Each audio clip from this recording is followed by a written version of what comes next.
Nako po, ito maganda kong pag-usapan at diskusyonan po, mga kabida.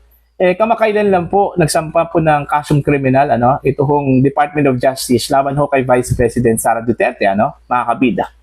Dito ho sa tanong kung maaari bang kasuhan si Sara Duterte, iba't iba po yung interpretasyon po sa batas.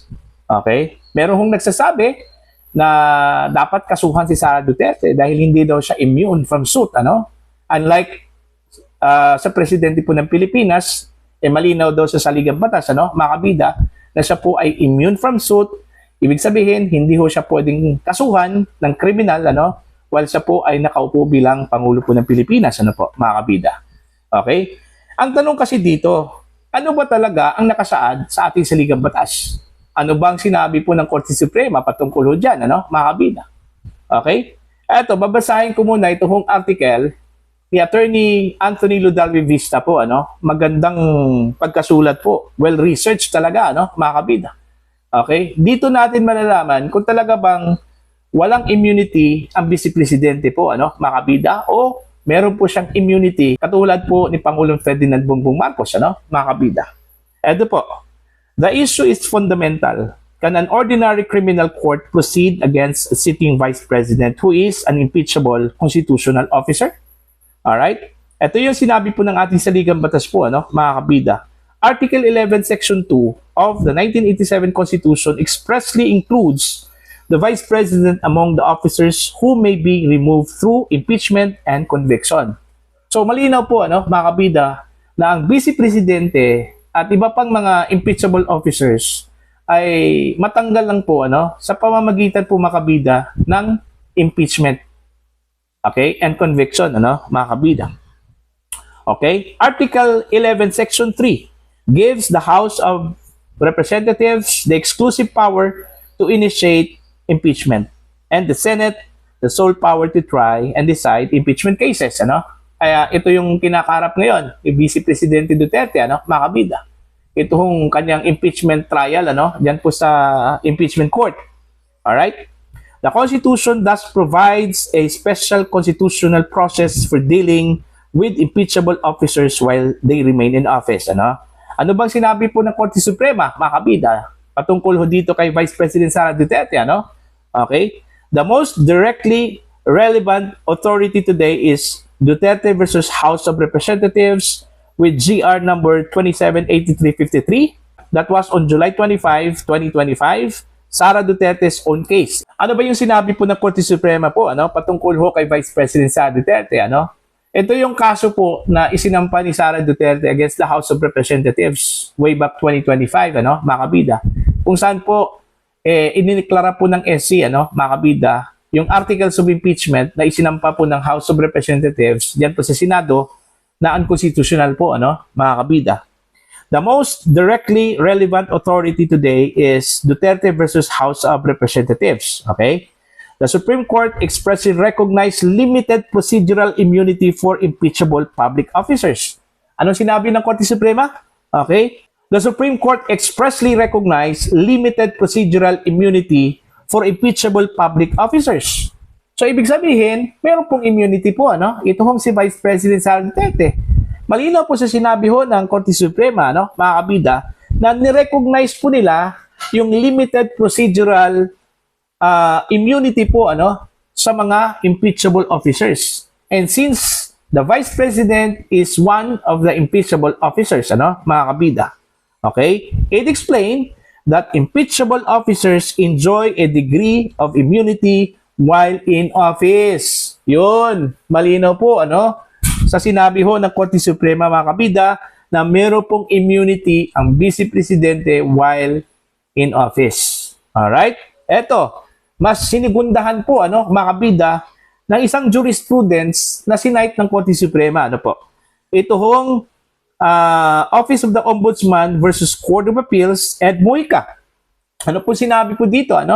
Paulit-ulit na sinabi, mga kabida, that an impeachable officer cannot be criminally prosecuted for the same offenses which constitute grounds for impeachment while the officer continues in office.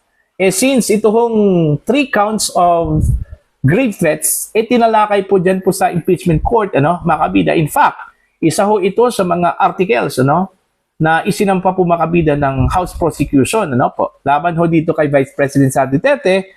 So since sinabi po mga kabida, dito ho sa Office of the Ombudsman versus Court of Appeals and Mojica, na hindi ho maaring kasuhan ang isang impeachable officer like Vice President Sara Duterte ng kaso na kapareho po sa kaso sa kanyang impeachment. Okay? So malinaw po yung sinabi po ng jurisprudence po makabida, ano po, Ombudsman versus Court of Appeals and Mojica, no? At ni-reinforce pa po, ano, dito ho sa Mojica and Gonzales, ano po, anong sinabi, mga kabida? The Supreme Court stated that the rule barring criminal prosecution of an impeachable officer for offenses constituting grounds for impeachment applies while the officer continues in office. So malinaw po, mga kabida, no? Sinight po ni Attorney Anthony Lodal Vivista yung provision po ng ating saligang batas, ano, mga kabida, at yung mga jurisprudence, ano, mga kabida, na nagbibigay ng immunity po, ano, mga kabida, ng Vice Presidente, ano. So, hindi lang pala ang Presidente ang immune from suit. Okay? Pati pala ang Vice Presidente at lahat ng mga impeachable officers po, ano, mga kabida. Di ba? Malinaw yun, yung binasa ko po. Okay? Na hindi ho maaring kasuhan ng kriminal ang impeachable officer while siya po ay nasa opisina. Ibig sabihin, siya po ay sitting officer po, ano, mga kabida. Katulad na lang po ng Vice Presidente. Okay? Now, ang tanong ngayon, since meron hong motion to quash, ito hong si Vice President Sara Duterte, mga kabida, okay? Crucial po yung decision o magiging decision po ng Regional Trial Court po dito, ano po. Okay? Kailangan ho, well-researched ito hong RTC, ano, mga kabida. Dahil malinaw po yung sinight po ng Korte Suprema na hindi ho pwedeng kasuhan, mga kabida, ito hong si Vice President Sara Duterte, ano, dahil ho sa kanyang immunity. Alright, mga kabida. Eto, sinabi din, mga kabida, ni Attorney Enrique Buco de la Cruz Jr., isa ho sa mga kilalang abogado, ano, mga kabida, at miyembro po ng Divina Law. Alam naman po natin, ito hong Divina Law ay sikat na law firm ito, ano? Isa ho sa mga top caliber law firms, ano, mga kabida, dyan po sa Metro Manila. Ano sinabi po ni Attorney de la Cruz? Ang sabi niya dito, simply put, because regular courts can't, ibig sabihin cannot, formally charge a sitting impeachable officer. They cannot lock them up either. Law enforcement and trial courts are legally barred from issuing arrest warrants or detaining these officials while they remain in office. Again, these legal rules don't just apply to VP Sara, they apply equally to the President, Supreme Court Justices, the Ombudsman, and the Constitutional Commissioners. Okay? So, lahat ng mga impeachable officers ay hindi ho pala maaring kasuhan ng kriminal while sila po ay sitting impeachable officers, ano, mga kabida. Okay? Katulad na lang po ni Sara Duterte, Vice President of the Republic of the Philippines. Okay? Tanggalin mo na si Sara Duterte sa pamamagitan po ng impeachment, ano, mga kabida, bago siya kasuhan ng kriminal. Pero hanggat wala yan, walang desisyon ng impeachment court, okay, ay immune po si Vice President Sara Duterte. Malinaw po yan, ano? Yung binasa ko po, mga kabida, provision po ng ating saligang batas at ito hong mga jurisprudence, ano, na inilatag po, mga kabida, ni Attorney Anthony Lodal Vivista, ano po.